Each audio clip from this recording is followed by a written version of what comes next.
datang. Di video kali ini saya akan menjelaskan mengenai database Scopus. Nah, teman-teman bisa membuat akun secara gratis, namun tentu saja fitur-fitur yang kalian bisa manfaatkan itu terbatas. Nah, di perpustakaan UMY kami melengkapkan database Scopus untuk Sivitas Akademika. Sekarang kita masuk dulu ke menu website Library WBAC ID. Nah, kita juga sediakan remote access begitu ya bagi para Sivitas Akademika UMY. Langsung saja kita masuk kepada menu database, lalu kita masuk ke menu Scopus. Nah, Scopus ini yang terutama yang harus kita ketahui bahwa dia itu database gitu ya. Jurnal-jurnal yang ada di Scopus itu kembali lagi kita bisa akses atau tidaknya tergantung dari jurnalnya. Kalau jurnalnya menerapkan open access, nah tentu saja ada pembagian open access ya, ada gold, ada green, ada juga hybrid. Nah, teman-teman nanti cek-cek lagi. Nah, kebetulan yang di UMY ini database-nya yang dilanggan itu Scopus dan bukan melanggan jurnal-jurnal yang terindeks Scopus. Jadi sering sekali mahasiswa salah persepsi begitu ya ketika mencari di database Scopus, jurnalnya tidak bisa di-download. Sekali lagi, jurnal bisa di-download atau tidak itu tergantung kita melanggan atau tidak, atau dia memang open access dengan kriteria open access yang sudah ada ya. Nah, di video kali ini ada beberapa ya, ini bukti kalau memang kita sudah dilanggan oleh perpustakaan UMY.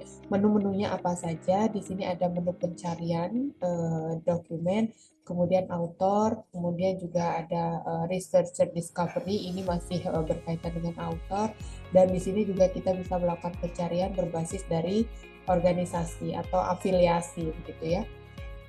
Oke, kemudian kita akan mencoba dulu pencarian berdasarkan dokumen.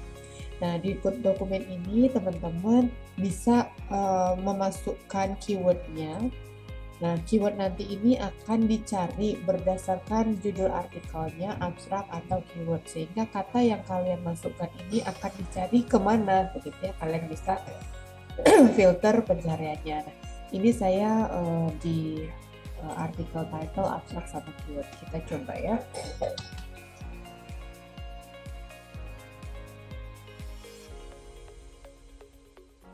Ini saya mencari dengan kata kunci scientific communication. Nah, di sini ada hasilnya yang muncul itu 56.000 sekian gitu ya. Tapi ini terdiri dari tahunnya, belum kita batasi untuk tahunnya. Di sini kenapa muncul seperti ini, karena saya menginstal apa tadi ya, saya lupa ini. Saya install Rapid ini dari Chrome ya, dia terekstensi di Chrome saya. Nah, teman-teman bisa membatasi dulu pencariannya, misalnya dari 10 tahun begitu sampai dengan 2023. Nah, seperti ini, sehingga nanti hasil pencariannya pun akan disesuaikan rentang tahun publish-nya. Nah, ya. Jadi hasilnya tadi 56.000 sekian, sekarang 34.000 sekian. Selain filter tahun, teman-teman juga bisa menyesuaikan filter-filter yang lain. Dari subjek areanya, kemudian document type-nya, kalian bisa memilih di sini ada yang bentuknya artikel saja, atau conference paper atau apa, karena hasil pencarian 34.000 sekian ini terdiri dari berbagai macam tipe dokumen gitu ya, ada artikel, ada conference paper, ada book chapter, dan lain sebagainya. Kalian bisa memfilter ini sesuai kebutuhan. Nah, kemudian juga karena ini jurnal internasional, sehingga bahasa penyajiannya pun juga beragam. Kalian bisa sesuaikan bahasanya juga. Nah, setelah itu kita akan berbicara tentang keyword. Nah, ketika teman-teman memasukkan keyword scientific communication, nah itu teman-teman juga bisa sesuaikan nih, dia ada dalam keyword yang mana gitu ya. Jadi mungkin akan lebih spesifik ketika misalnya kita masuk pada mana gitu ya, scientific literatur atau apa gitu ya, sehingga ini juga bisa disesuaikan. Nah, kemudian ada banyak sekali filter yang bisa teman-teman manfaatkan, karena sekali lagi sebenarnya data yang diambil dari Scopus itu data-data yang berkaitan tadi ya, bentuk dokumennya, kemudian juga di sini ada wilayah atau negara, kalian juga bisa membatasi teritorinya, kalian bisa memilih. Nah, ketika ada misalnya menentukan kajian terkait terbitan atau publikasi di negara tertentu. Nah, kalian bisa filter country-nya gitu. Kemudian juga kalau misalnya kalian ada sumbernya mau dibatasi spesifik untuk memilih conference proceeding atau jurnal pun kalian juga bisa membatasi. Lalu setelah itu di sini juga ada source title ya. Ini lebih kepada judul daripada sumbernya. Kalau tadi conference proceeding berarti dia menyesuaikan proceedingnya judulnya apa. Seperti itu. Lalu di sini ada filter untuk penulis. Nah, ini penulisnya juga sudah diurutkan dari jumlah publikasinya, gitu ya. Nah, kemudian kita bisa masuk kepada publication stage. Jadi di sini ada dua, teman-teman. Ada article in press, ini sedang proses, begitu ya. Jadi bisa pilih yang final saja, gitu ya. Walaupun ini kemarin sempat dijelaskan juga bahwa article in press ini memang nantinya memang akan terbit begitu, secara ada proses yang sedang dilakukan begitu ya, sehingga teman-teman bisa pilih yang final. Nah, untuk yang afiliasi ini adalah nama institusi atau perguruan tinggi, institusi ya, institusi. Jadi ada banyak sekali yang teman-teman bisa filter di sini. Ini bisa di show all gitu ya, dia akan memperlihatkan banyak sekali afiliasi yang mempublish artikel dengan keyword scientific communication. Nah, ini kalian bisa juga pilih. Bahkan nih di Scopus, database Scopus ini teman-teman juga bisa melihat funding atau sponsor ya, sponsor artikel-artikel atau grant. Jadi artikel yang dibuat dari hibah atau grant, nah itu bisa kalian batasi juga. Nah, ini yang saya sempat tadi jelaskan bahwa sekali lagi jurnal yang bisa diakses itu jurnal yang dilanggar oleh institusi kalian gitu ya. Kemudian kalau kalian mau akses yang open access, di sini juga sudah ada kriterianya. Dia ada kriteria green, gold, bronze, dan hybrid gold gitu. Jadi teman-teman bisa melanjutkan untuk memfilter. Oke, kita lanjutkan. Jadi yang open access ini ada kriteria-kriterianya. Di sini saya coba bantu jelaskan secara sederhana ya, bahwa yang masuk dalam kriteria green itu artinya 100% EPC, itu di mana penulis atau author dikenakan biaya proses publikasi. EPC itu article processing charge, sampai ya saya lupa. Jadi itu murni penulisnya dibebankan untuk membayar EPC 100%.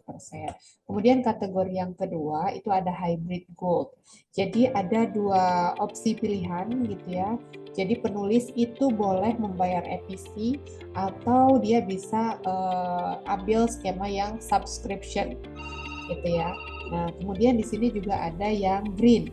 Nah, yang green ini author itu bisa free untuk green, jadi author bisa free tanpa dibebankan biaya EPC dengan satu syarat, biasanya itu artikel dari author itu ada masa embargonya.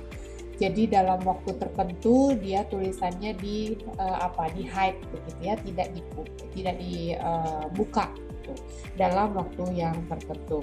Kemudian juga bisa jadi yang green ini author itu bisa harus memasukkan artikelnya dalam institutional repository dulu, itu baru dibuka dari sana. Jadi seakan-akan kalau yang green ini artikel itu terbit dalam dua tempat, padahal sebenarnya satu, gitu ya untuk yang green.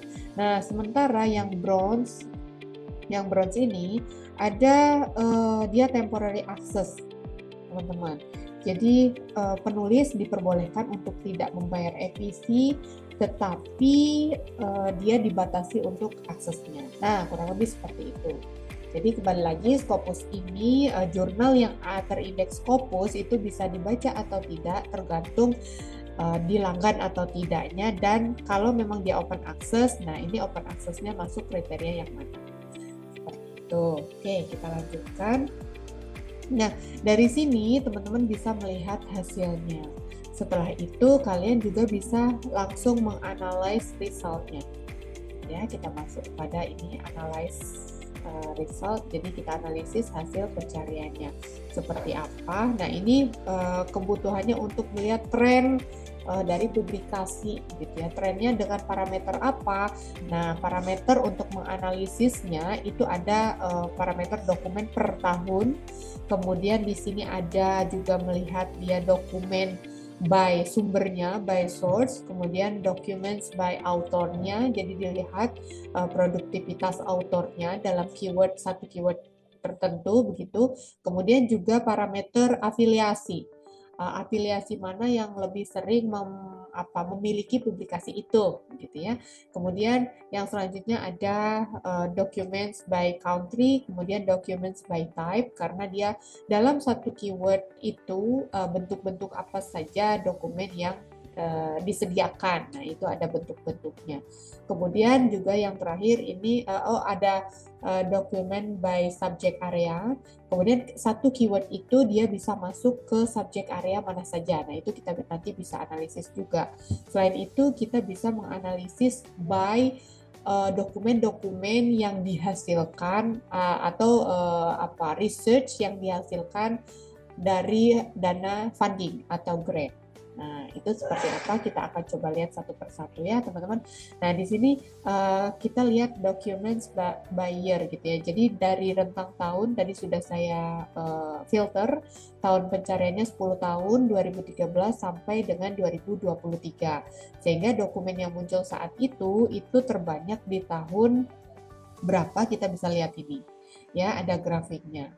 Selain datanya dicantumkan dalam bentuk grafik, dia juga ada penjelasannya dalam bentuk ini, ya, di sebelah kiri. Nah, seperti ini. Jadi kita bisa lihat bahwa pada dalam satu tahun, dalam rentang waktu 10 tahun, itu dokumennya ada 34.000 sekian. Dengan rincian di tahun 2023 tahun ini ada sekitar 3.526 yang nanti teman-teman juga bisa melihat dokumennya masing-masing di tahun ini gitu ya. Nah, kita bisa lihat bahwa tren tentang scientific communication itu trennya sempat naik gitu ya, dari tahun 2013 mengalami kenaikan, puncaknya itu ada di tahun 2022-2021, kemudian di 2023 ya agak sedikit menurun, lalu sekarang ini menurun gitu ya, di 2023 menurun. Nah, ini kita bisa lihat tren publikasi dengan keyword scientific communication. Nah, ini berdasarkan tahunnya. Yang mana nanti sebenarnya bisa dilihat dokumennya seperti ini ya. Saya contohkan, kita klik yang tahun 2023 tadi sekitar 3.526 sekian dokumen. Nah, ini dokumen-dokumennya apa saja, teman-teman bisa melihat itu. Ya. Dan ini sudah diurutkan gitu ya berdasarkan kebaruannya. Teman-teman juga bisa short berdasarkan abjad atau ini. Jadi kalian bisa short juga, urutkan sesuai dengan jumlah citasinya dalam satu dokumen, gitu ya, kalian bisa.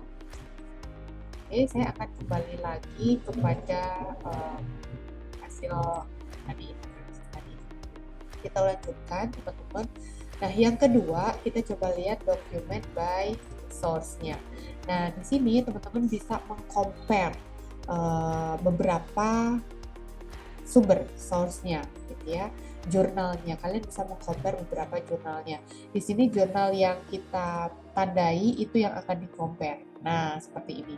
Kalau teman-teman di sini ada beberapa jumlah source gitu ya, ada banyak. Nah, kalian ketika akan mengcompare satu source dengan source yang lain, kalian tinggal centang saja mana-mana yang akan dikomparasikan. Seperti itu. Nah, dia ini hasilnya diurutkan berdasarkan jumlah dokumen terbanyak. Nah, yang pertama ada Proceeding of the International Astronautical Congress. Nah, ini ada 385. Kemudian ada Lecture Notes in Computer Science. Nah, ini teman-teman juga bisa compare. Kebetulan di sini ada 5 jurnal yang di compare ya, 1, 2, 3, 4, 5. Nah, ini ada 5 jurnal yang di compare dan masing-masing untuk memudahkan dia beri warna yang berbeda. Nah, ini ya, teman-teman bisa mengkomparasi masing-masing dengan jurnalnya. Pun kalian juga bisa mengcompare dengan data di SciScore, kemudian juga bisa di SNP Data, SCR juga bisa. Seperti ini. Kita coba ya, kita akan melihat. Nah, ini akan mengkomparasi dari apa namanya, beberapa sumber yang lain gitu ya. Ada SCR, ada SNP, ada citasinya. Jadi yang kita compare apanya, nah ini bisa kalian memperdalam gitu ya, komparasi dari kelima jurnal tadi dibandingkan dengan yang lain-lainnya. Seperti ini hasilnya. Nah, ini nanti bisa kita explore di yang akan datang. Nah, kemudian saat ini saya akan menjelaskan tentang yang halaman utamanya dulu ya. Nah, kemudian kita masuk kepada documents by author, parameter sebuah dokumen dari penulisnya. Di sini diperoleh data bahwa si Mandelis ini, penulis ini mempunyai 48 artikel yang berkaitan dengan scientific communication. Gitu ya. Jadi dia sudah diurutkan juga berdasarkan jumlah dokumen terbanyak dari masing-masing artikel, dari masing-masing penulis, maksud saya. Nah, ini ya. Nah, semakin ke bawah semakin sedikit dia artikelnya. Kalian bisa lihat di sini. Gitu ya. Tadi saya tidak membatasi negara, jadi penulis-penulis ini berasal dari berbagai negara di dunia. Gitu ya. Tentu saja dari afiliasi yang berbeda-beda. Nanti kita akan lihat. Seperti ini. Kemudian kita juga bisa melihat yang afiliasi. Kalau tadi kita melihat autornya, nah sekarang kita melihat parameter afiliasinya. Saat ini dokumen yang terbanyak dari afiliasi Chinese Academy of Sciences. Jadi ada 297 dokumen begitu dari yang berasal dari yang afiliasinya Chinese Academy of Sciences. Gitu ya. Jadi dia ada sudah diurutkan dengan jumlah dokumennya terbanyak. Di sini juga ada University of Oxford, dia ada 180 dan Stanford University ada 170. Nah, kalian bisa pilih apa namanya, kalian bisa menganalisis masing-masing afiliasinya. Nah, seperti ini ya. Jadi terlihat begitu. Setelah itu kita bisa masuk kepada country-nya. Nah, ini pun akan terlihat negara-negara mana yang mempunyai publikasi dengan topik scientific communication. Nah, ini terbanyak saat ini masih United States. Jadi ada 7.000 sekian yang ada dari negara itu, gitu ya, negara tersebut. Nah, coba kita lihat, kalau mau kita lihat dari Iran, ada dari Malaysia, dari Indonesia. Nah, dari Indonesia ada sekitar 274, sehingga sangat kecil sekali. Nah, ini mungkin juga bisa jadi pijakan teman-teman dalam menganalisis gitu ya, bahwa sebenarnya kita ada kebijakan begitu ya yang mewajibkan publikasi untuk mahasiswa S1, S2 maupun S3. Nah, itu mungkin sebenarnya bisa menjadi analisis begitu ya, bagaimana kebijakan yang ada di US sehingga bisa menghasilkan publikasi yang sedemikian banyak. Saya tidak akan bicara soal kualitas atau kuantitas begitu ya, tapi yang bisa kita lihat, kita baca saat ini dari Scopus bahwa Indonesia masih ada saat ini artikel yang berkaitan dengan scientific communication itu ada sekitar 274 dokumen. Seperti itu ya. Nah, selanjutnya kita mungkin juga bisa dari data ini kita bisa melihat begitu bahwa negara-negara tertentu itu concern terhadap satu bidang kajian gitu ya. Kalau saat ini saya mencari scientific communication, nah di situ ada banyak sebuah negara bisa dilihat seberapa concern begitu ya berdasarkan jumlah publikasi yang dihasilkan di sebuah negara tertentu, di sebuah negara. Seperti itu. Nah, lalu di sini ada juga documents by type, karena tadi ya semua dokumen-dokumen yang terindeks Scopus itu tidak hanya, sekali lagi, tidak hanya berbentuk artikel jurnal, tapi juga ada buku, ada note, ada editorial, book chapter review, conference paper, dan lain sebagainya. Memang sebagian besar untuk saat ini yang muncul yang terbanyak itu bentuknya artikel.